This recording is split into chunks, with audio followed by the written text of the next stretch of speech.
You're listening to the Hour of the Time. I'm William Cooper. Ladies and gentlemen, I want to thank all of you who are calling and writing WWCR. You must continue to call and write, and you must continue until an announcement is made, either that I'm not going to get that spot or I am going to get that spot. If I'm not, it's just like I told you before. And some of you are calling in, and apparently somebody named Dennis at WWCR, and maybe someone else, is not telling you the truth. What I told you the other night is absolutely the truth. For the last 4 years, I have been asking WWCR for an earlier time slot. Unbelievably, even though people come and go on the different frequencies all the time, they have never been able to find an earlier time slot for the Hour of the Time. And I'm now finding out that it is intentional. Because at the same time, for those same 4 years, ladies and gentlemen, for all of those 4 years, I told Adam Locke and George McClintock that if Tom Valentine ever went off the air for whatever reason, and I never wished it on him ever, I would not do that, I believe in free speech, folks, but if he ever left the air for any reason, that I wanted those 2 hours that he has traditionally held. And I was told that if Tom Valentine ever left the air, I would be the first one that they would call to take that time slot. Well, Tom Valentine has announced his retirement, ladies and gentlemen. And when he announced his retirement, I tried to get that time slot, and George McClintock told me, with no reservations whatsoever, that the Hour of the Time is too controversial to put on at an earlier time slot, that I definitely could not have that time slot under any circumstances, and that that radio audience was more conservative. How in the world could anybody be more conservative than the Hour of the Time? Anyway, it's a bullshit answer, and it's a lie. Simply because of this, ladies and gentlemen. I may be on at midnight on the East Coast, but I'm on at 9 p.m. on the West Coast. So the allegation that that earlier time slot belongs to a more conservative audience, or an audience that can't handle the Hour of the Time, just simply cannot be true. It isn't true. You see, because while I'm on at midnight right now on the East Coast, I'm on at 11 Central, 10 Mountain, and 9 Pacific time. So if I were to go on 2 hours earlier, ladies and gentlemen, I would be on at 10 Eastern. Now tell me, is the 10 Eastern audience more conservative than the 9 Pacific audience? I don't think so. And if you want to make somebody mad, just get liberals listening to this broadcast, which is what makes up most of the West Coast. The People's Republic of California, have you ever heard of it? So George McClintock, you're way off base. You're trying to pull the wool over somebody's eyes, but you can't hoodwink me, and I don't care how angry you get. I don't even care if you throw me off the air. I've already given you notice. You see, any broadcasting station that will take my premium top dollar that I've been paying for this spot for the last 4 years and make all the promises and tell me all the things that you people have told me, and then do this, does not warrant loyalty from me or from my broadcast, and I mean it. If I don't get those 2 hours, ladies and gentlemen, I am finished with WWCR. I'm already talking to other people. I'm talking to a couple of networks. I'm talking to other broadcasting stations. And if worse comes to worse, I'll just broadcast on satellite. That's where I started, and that may be where I end up, and I really don't care. The word will get out. And I still have Veritas, the newspaper. I'm still an excellent writer, and I can still troop this country and speak from every stump that I can find. So, if you want me in those 2 hours that have been vacated by Tom Valentine, you need to write WWCR. And don't stop writing. And if you haven't written yet, write. And keep writing. And keep calling until they understand what their audience really wants and who their audience really is. This broadcast has the largest shortwave audience in the entire world, bar none. And any audience that big deserves to have this broadcast at an earlier time slot where the audience can better take advantage of the information, the documentation, and the sources that we give out on the hour of the time, especially on the East Coast. Because of our broadcast time on the East Coast, a lot of people never hear this broadcast, and that may be the real intent of the management of WWCR. Here's the address, WWCR, 1300 WWCR Avenue, Nashville, Tennessee, 37218, USA. That's WWCR, 1300 WWCR Avenue, Nashville, Tennessee, 37218. One problem with this, folks, is that the communists in this country are putting pressure on WWCR to keep me at a late time. And there's a lot of pressure not even to have me on the air, I can assure you, and that always occurs and always has occurred.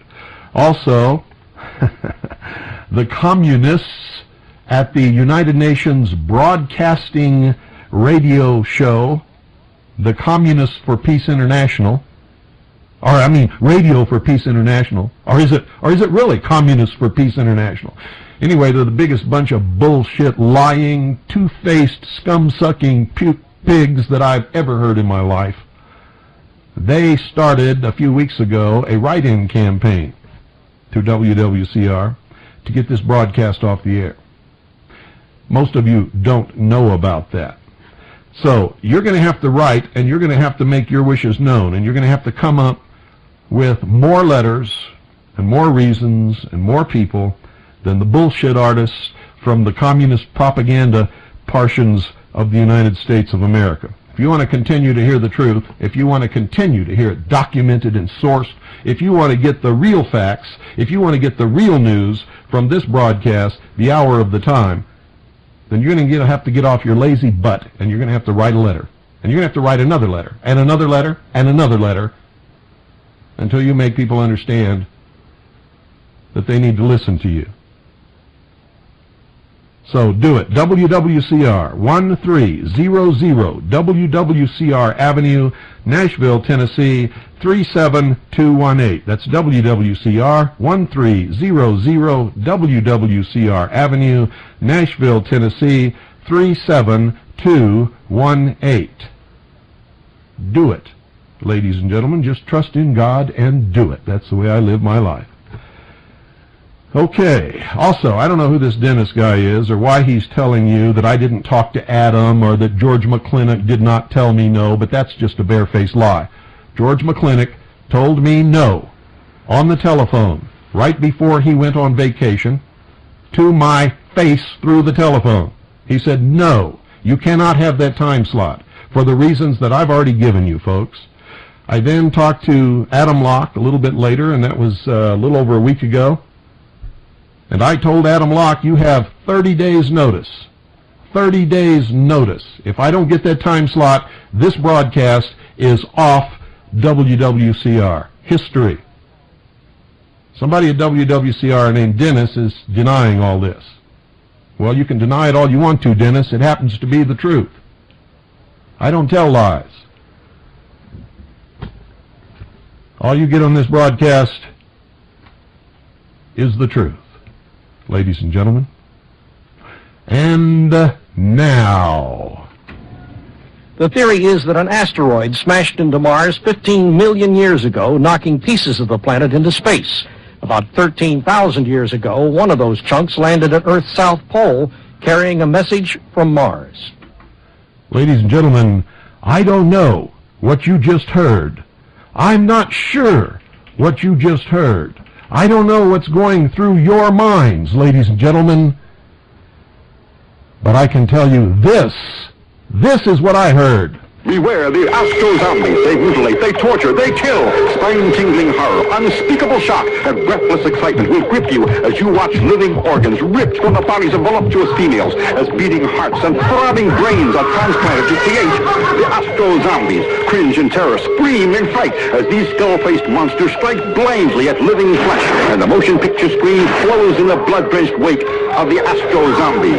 The beautiful, voluptuous, deadly, vicious Satana, a woman who would stop at nothing to gain control over the astro-zombies, whose creed was kill, kill, kill. John Carradine as the deranged scientist, Wendell Corey as the doctor who opposes him, match wits in this bloody, sadistic, terror-filled, suspense-laden horror film of brutal mutilations and senseless killings as the astro-zombies go berserk and threaten the city with death. Watch it and you die 1,000 deaths. The astro-zombies in color, coming soon to your local theater. Oh yes. Oh yes, didn't I predict this, ladies and gentlemen? They must convince you that there is life on other planets.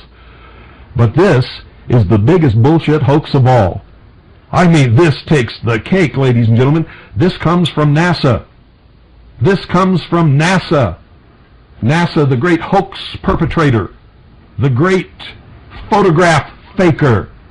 NASA, the great liar. Oh boy, isn't this something? NASA. Here is an agency, ladies and gentlemen, that we have proven has faked one photograph. One photograph? How about 2 photographs? How about 3 photographs? How about 4 photographs, folks? We have proven that they have faked 4 photographs of the supposed Apollo landing on the moon, of spacewalks by astronauts. How about 5 photographs? 5? That's not enough. How about 10? How about 50? We have proven that they have faked 50 photographs. That's not good enough for you? Well, how about 100? We have proven, beyond any shadow of any doubt, and not just me, and not just Renee, and not just many others, countless thousands of people have proven that NASA has faked literally hundreds, not 100, not 200, not 300, but hundreds, so many they can't be counted, are fake, phony, and even the grossest amateur can spot the fake pictures once somebody clues them in. You would be amazed, since I've done the broadcasts on the phony, fake information that NASA has given us about the supposed Apollo moon landings and the NASA official photographs of the Apollo moon landings and the spacewalks by the astronauts and all this other baloney that they've been feeding us for years. You would be amazed at how many people who don't have any background in photography, who don't know anything about space or physics or rocket science or anything else, have gone to their own libraries and pulled out NASA's own publications containing those pictures and have sat there and laughed and laughed and laughed and rolled on the floor once they spotted it with their own eyes. And then they wrote us hundreds and thousands of letters telling us how they have confirmed themselves that NASA's photographs of the Apollo moon landings and of spacewalks and all kinds of things are fake, phony. And now what have we got? Well, we've got this guy named Hoagland. Hoagland. Oh, Mr. Hoagland is trying to convince us that based upon proof found in NASA photographs, there's an ancient city and a face on the planet Mars. Ho, ho, ho. And what has he found? That they all have mathematical relationships that are directly linked to the mystery religion of the fraternal orders of Mystery Babylon, Freemasonry, etc. Wow. And I predicted it all years ago. Predicted every single bit of it. I predicted it on this radio broadcast, and you've all watched it come true. And now, NASA, the great lying space agency, is now coming out to tell you that they found a rock the size of a potato in Antarctica, which proves that there's life on Mars. Well, how did they arrive at that? Well, they say that this little potato-shaped rock came from Mars. How do they know that? Well, they say they've compared it to other meteorites that came from Mars. But nobody has asked them yet, how do they know the other ones came from Mars? It's the biggest bullshit con job hoax, ladies and gentlemen, and it's going right along, and the whole object of it is to perpetuate the creation of a threat from space, for which all humanity will have to unite to oppose that threat. And it will also bring huge sums of money to NASA so that they can send more missions to Mars and perpetuate the big wasteful space program welfare structure, just like the Pharaoh did with the ancient pyramids, to keep the poor and the slaves and the great population of Egypt working toward a common goal rather than revolt against the Pharaoh. Oh, brother, it is absolutely amazing. A team of scientists who've been studying it have come to the dramatic conclusion that these tubular structures lodged in clay inside the meteorite represent life. Fossilized bacterial forms 3.6 billion years old. But they are being very careful to say that is just their opinion. Lodged in clay, ladies and gentlemen. Lodged in clay. Inside this little potato-shaped rock, there's clay. And they claim the clay had to come from Mars. Well, how about if the clay came from wherever the meteorite was sitting for the last however many years it was sitting in Antarctica, because they claim that it was knocked off of Mars by another meteorite. A great meteorite flung through space and smacked into Mars and broke off this little chunk of clay that then went out flying through space and fell down to Earth in Antarctica, right in a big puddle of clay. Do you know, ladies and gentlemen, that right here on Earth there are microbes that eat rocks and live in clay and eat crystals? Did you know there's microbes that eat granite? And they live in rock right here on this Earth. Did you know that? Did you also know that as some rock crystallizes, it takes the shape of biological organisms on a microscopic scale? That's a scientific fact. But nothing that NASA is telling us is a scientific fact. It's not even science fiction. No good science fiction writer would ever write this bullshit.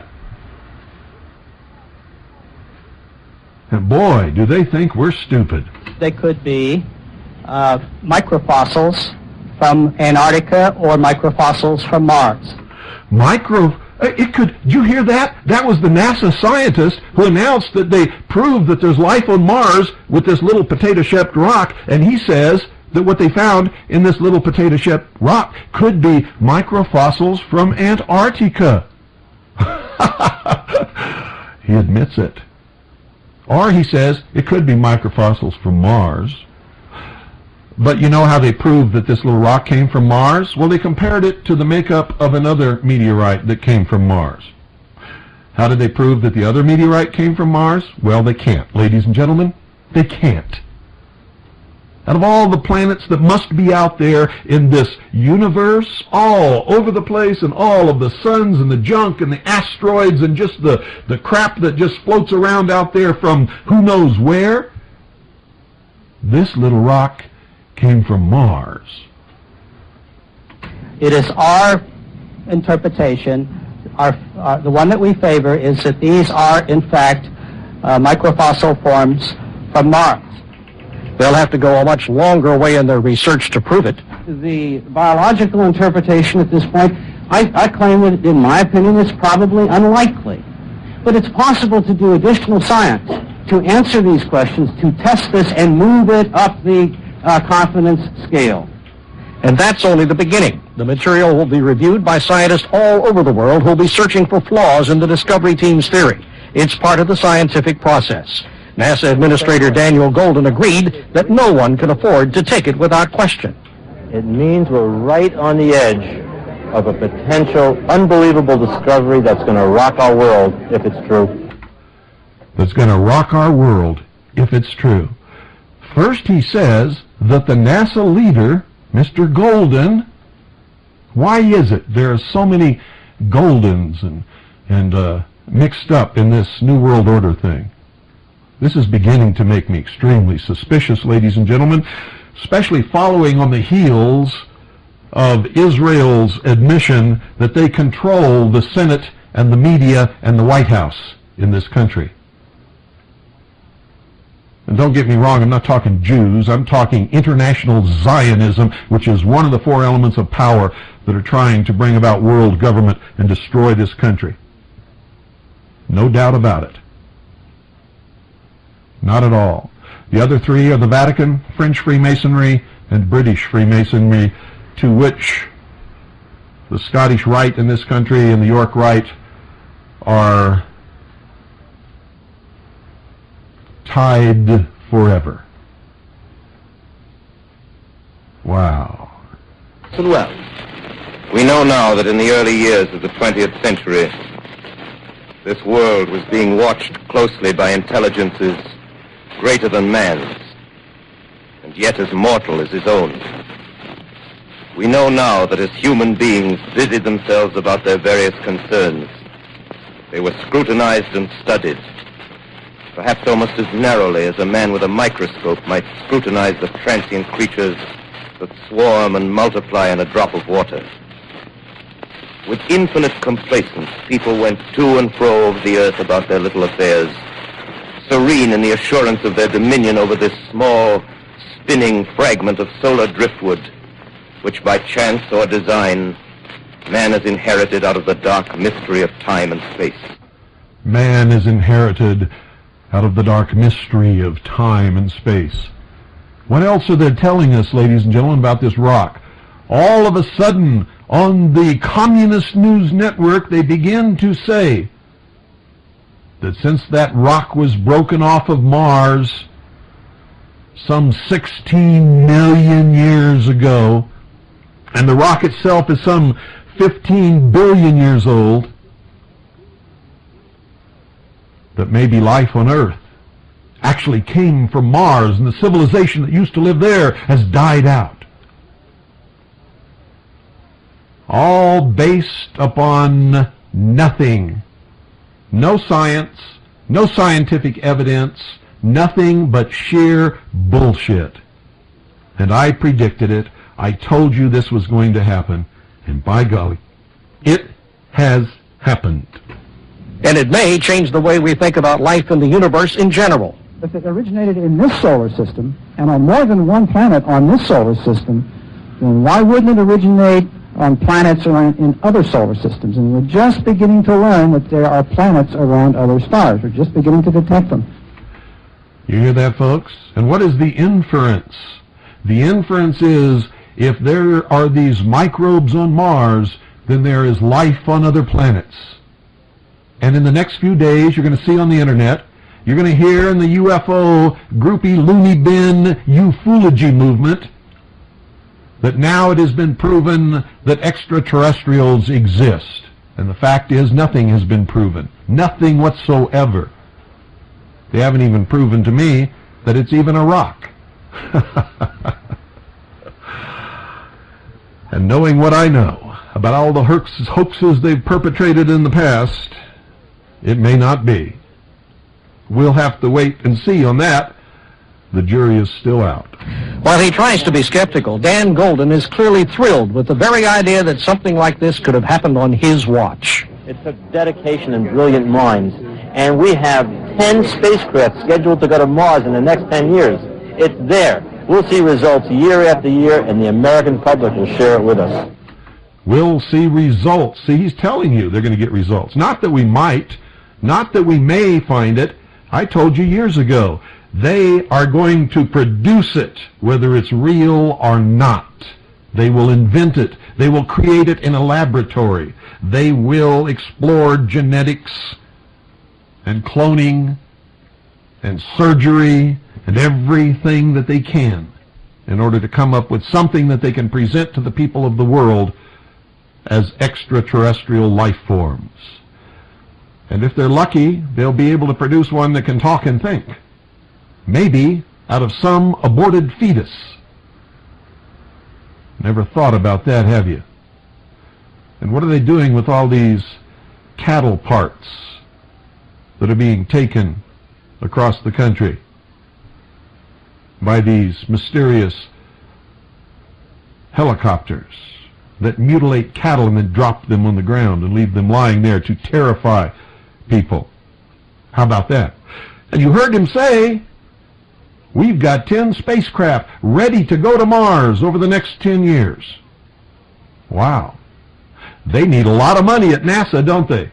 They need a lot of money, and they need public approval to get that money, to build the great wasteful space program that was described in the report from Iron Mountain. Beyond that, there's hope of sending people out there sometime in the next century. And it may be that other spacefaring nations will join the effort. And there you have it.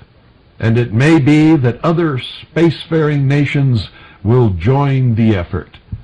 Now, if you want to understand what this is really all about, go watch 2001, which gives you the whole history of the mystery religion, the mystery school, brings you right up to Jupiter. And then watch 2010, and then watch 2000 and whatever it is, 60 or 65, and you'll have the whole story laid out that they're giving us right now. And just wait, at some future date, they're going to tell us that there's life on one of Jupiter's moons. And guess which moon it's going to be? It's going to be the same exact moon that Arthur C. Clarke described as the one, remember when Jupiter blows up and becomes a sun, and Jupiter's moons then become planets, and this mysterious voice comes over the radio in the spacecraft and says, you can have all the moons and all the things and everything except for one, Europa. Europa. Europa. Europa. Europa. And you watch, another William Cooper prediction will come true. And I've said this before. Isn't it amazing? Absolutely incredible. Why, I just can't stand it. Yet across an immense ethereal gulf, minds that are to our minds as ours are to the beasts in the jungle, intellects vast, cool, and unsympathetic, regarded this earth with envious eyes and slowly and surely drew their plans against us. Wow. Oh, man. I just can't stand it.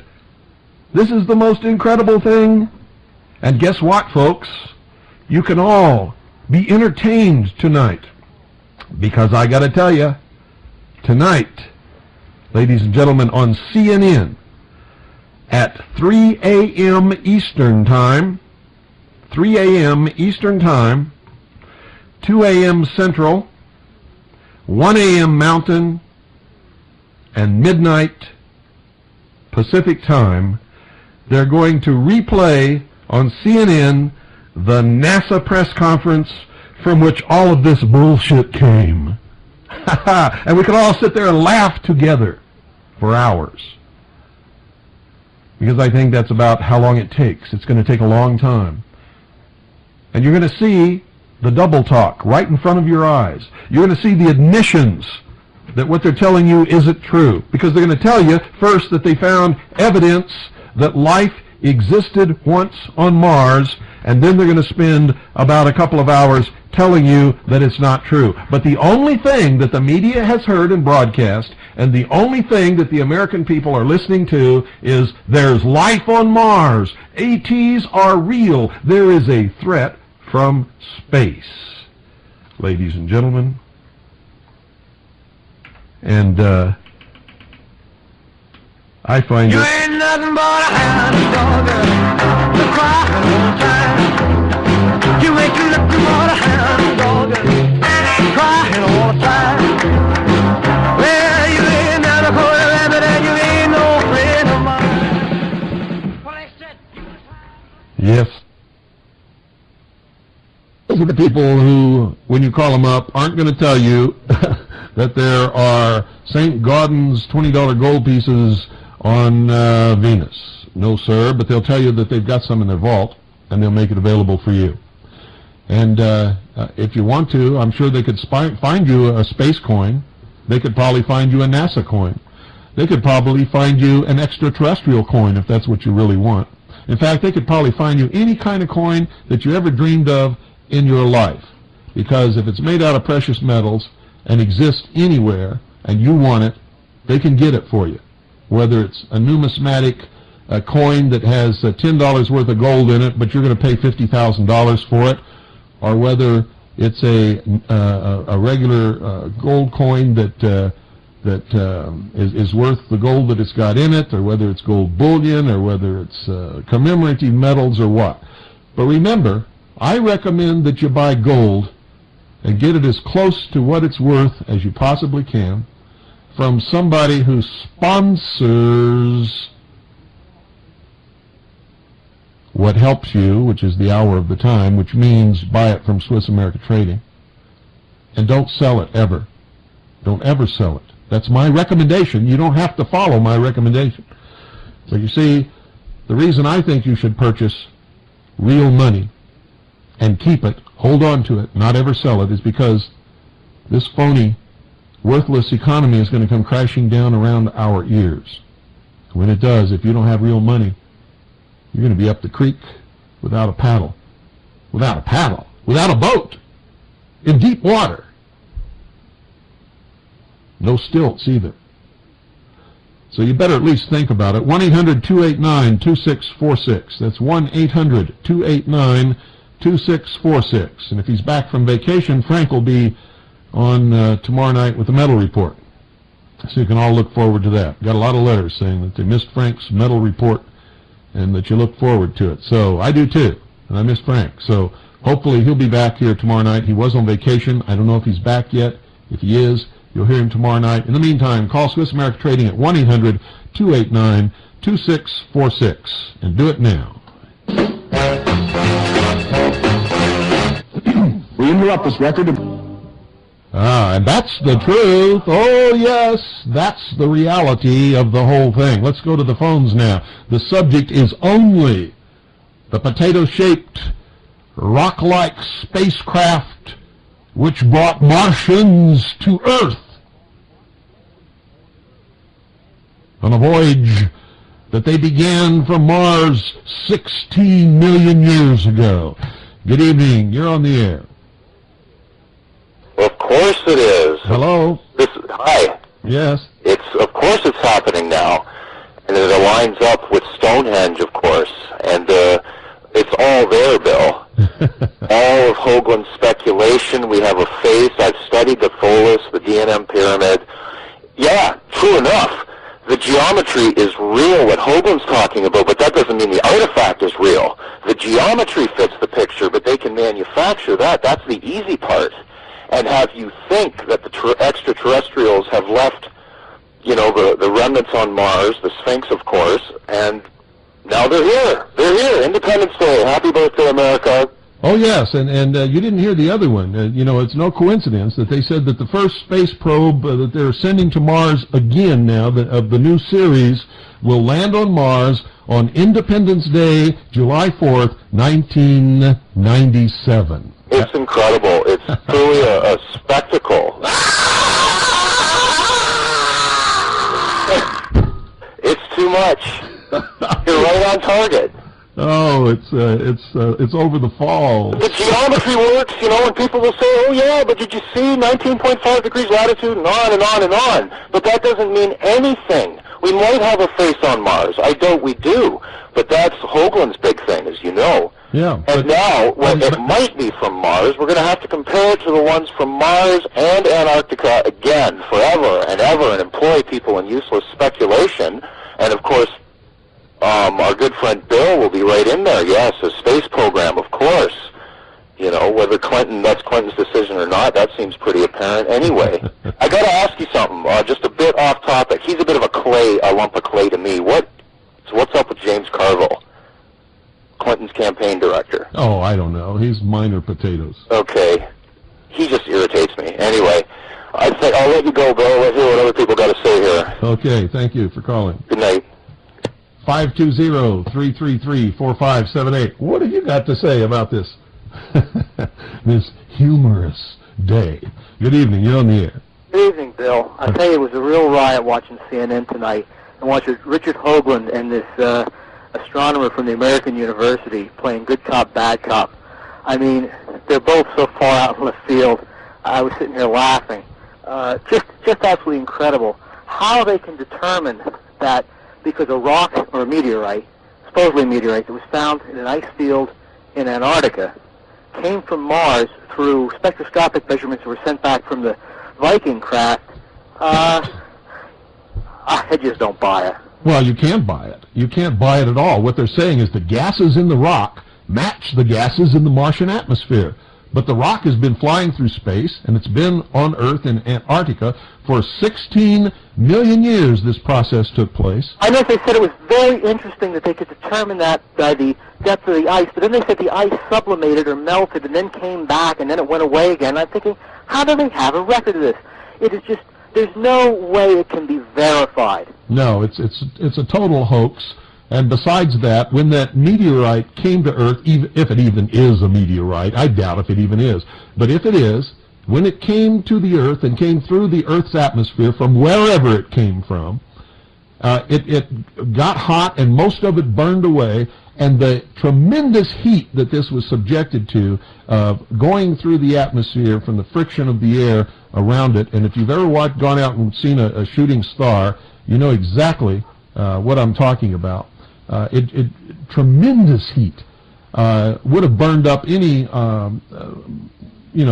most of the oxygen that would have existed in there would have combined with the oxidizable minerals and elements of the meteorite, and most of the gases would have escaped or would have caused the rock to explode. When you see a shooting star come through the atmosphere and all of a sudden it explodes, that's because of the moisture and the gases inside the meteorite get so hot that it just blows the whole thing apart. Right, it creates a plasma actually around it. Most of the meteorites you see on any clear night are no bigger than a grain of rice, even the brightest ones, and most of them are the size of a grain of sand. This would have to be something substantial, but what got me most about his description of the meteorite, he called it a term that I'm not familiar with. It wasn't a Klondike, and it wasn't a stony iron, it was something else. But the fact that it had clay in it, that means it's a composite type of meteorite. It is not solid iron, like a siderite. It's not a stony meteorite. It's a mix. They're a very rare kind of meteorite. Those, although there are some organic compounds that have been isolated in them, to say that you found what they're saying is, to me, such a leap of faith that it's, well, it has they and Hoagland, in my opinion, have hoax written all over them. Oh, no kidding. Not only that, but the first announcements were that they had definitely found life in this meteorite. Oh, yeah. Then you get down to it and people start asking them questions. It comes down to they didn't find life at all. What they have found is little shapes that look like they might have been life at one time. And crystal growth can imitate that. Absolutely. There are no cavities in these things. They have found absolutely nothing that proves that these things are life or that they came from Mars. And the way they say they can prove it came from Mars, it just had me rolling on the ground. So I was just laughing so hard, is that they compared it to other meteorites that came from Mars. Well, how did they know that those came from Mars? They don't know. It's empirical observation. They build these castles in the air, and if any one of the levels is wrong, the whole thing falls down. And for example, the distances to the nearest stars. We say we look at the star Vega and Lyra on a given night. Oh, you look in the textbook, it says it's 27 light years away. We don't have any direct way of measuring that. We have to use parallax to measure nearby stars, and then we go to Cepheid variable stars, and their pulsation is rated to their intrinsic brightness, and on and on and on. We are taking a lot for granted, and of course, in this instance, I think that the very fact that none of the evidence is, at least at this stage, is... none of the evidence is even evidence. Is even out. There is no evidence, and yet it's being... Well, it's par for the course for the media. Bill, I'll let you go, but thanks for a good show. You're welcome. Bye-bye. Thank you for calling. 520-333-4578 is the number. Good evening. You're on the air. Hello, Mr. Cooper. How you doing this evening? Oh, I'm just having a great time. I can hardly contain myself. Can't believe I got you. I was just calling up. I had heard what you've been talking about, and I was truly amazed at what I heard around here. A lot of the local radio stations had, and the AM radio stations had these, I guess you would call them scientists from NASA, were coming on talking about how, that they had found this life. I call them snake oil salesmen. They're not scientists. They're carnival hucksters. I had the same question that you did. How do they know that this little piece of rock came from, one particular planet or even from an asteroid? Or, I mean, how would they determine that? They don't. They can't, and they couldn't prove it to anybody, not even themselves. Well, I'll tell you, I would. I'm kind of like you. I've been quite tickled over the whole thing, and the thing that amazes me is they're blowing such a bunch of hot wind up everybody's butt, and people just eat it up. Yeah, even the president was on television talking about it. Sure, old Slick Willie. It amazes me. It amazes me to think that maybe that we're just, it's like pushing a chain, to get some people to realize that they're just being led down a path. Yeah. Well, we're not as dumb as they think we are. This is just incredible, and this coming from an agency which has already been proven to be a liar and a hoaxer. They've faked hundreds of photographs and tried to pawn them off on the American people as proving that we went to the moon in the Apollo space program. I don't know if we went to the moon or not in the Apollo space program, but I can tell you this, most of the photographs are fake. I'm just like yourself. I saw when I was in, the latter part of elementary school, I saw supposedly the pictures of what they had on the moon and all that, and it kind of looked kind of hokey to me, I'll tell you. Yeah, it is hokey because it wasn't on the moon. But look, I sure appreciate your time, and I appreciate the program. Thank you. Have a good day. Thank you for calling. Oh, I'm just having a great time, folks. And after this is over, I'm going to go down and, I may even pop a beer tonight and get ready for the big show at midnight. It's just incredible. Good evening. You're on the air. Yes, Bill? Yes. I just called to, I don't quite know how to say this, but I feel like we perhaps owe a little apology to the male bovine species. Like you, I use the terminology too. And unfortunately, we don't have any better terminology for this than just pure old outright bullshit. That's right. You got it. Yeah, and that's unfortunate for the four-footed creatures that do nothing to harm anybody but walk around and eat grass. Excuse me, Bill, but I've just been rolling on this thing. Me too, all day long. You just don't know how much my sides hurt. I really have found this the best entertainment. I would give these people an Academy Award if it were within my power for the best comedy of the last 50 years. Yes, I first heard it this morning, and I thought, well, here it comes. But then I hadn't heard the actual NASA release until you replayed it tonight, because I don't pay attention to their, pardon me, bullshit. Well, what I played was just a small, tiny part. I mean, wait till you hear the thing. You've got to stay up tonight, and you've got even if you end up losing your job tomorrow, you've got to stay up and watch this comedy. It'll be on at midnight Pacific, 11 Mountain. I think it's. Excuse me. I'm sorry. It's midnight Pacific, 1 a.m. Mountain, 2 a.m. Central, and 3 a.m. East Coast time on CNN. Communist News Network is going to give us the greatest comedy, the most wonderful entertainment that you could ever hope for. Well, pardon me, but the bulls of this, not of this land, but of the world, the bulls of this world must be suffering. I don't know whether it's constipation or diarrhea tonight. Well, thank you for your call. Good night, Bill. Good night. 520-333-4578 is the number. Good evening, you're on the air. Hello? Oh, we got cold feet. Chicken plucker. Good evening, you're on the air. Oh, Mr. Leonard? Mr. Cooper? Mr. Leonard, who's that? I don't know what I'm thinking right now. I wanted to say, about your show. WWCR, I don't know if you know it or not, but Sunday night, they've got a new show on Sunday nights with the Antichrist on it. And, it's amazing to me, we got a Christian station here. They call themselves a Christian station. And they want to put a man who claims he's the Antichrist on the radio prime time. Hold it. The subject tonight is not that. The subject tonight is the potato rock from Mars. Well, all I wanted to say was, it's amazing to me they put him on and not want to let you have a primetime spot on the air. Well, or not want to move you up. Yet they put the Antichrist on, and this is a Christian radio station. Well, maybe they're beginning to show their true colors. I don't know. But I believe in free speech. I do, too. I believe that if there's a slot open and somebody's got the money, that you should let them take it. Well, the thing is, you're a Christian. You're an American. You're a patriot. Not only that, but they promised it to me for the last 4 years. But that's not the subject. Thank you for calling. Good night. 520-333-4578 is the number. And, folks, the subject is the potato spaceship that carried the Martians to Earth 16 million years ago. Good evening. You're on the air. Hey, Cooper, I got a more likely story. Go ahead.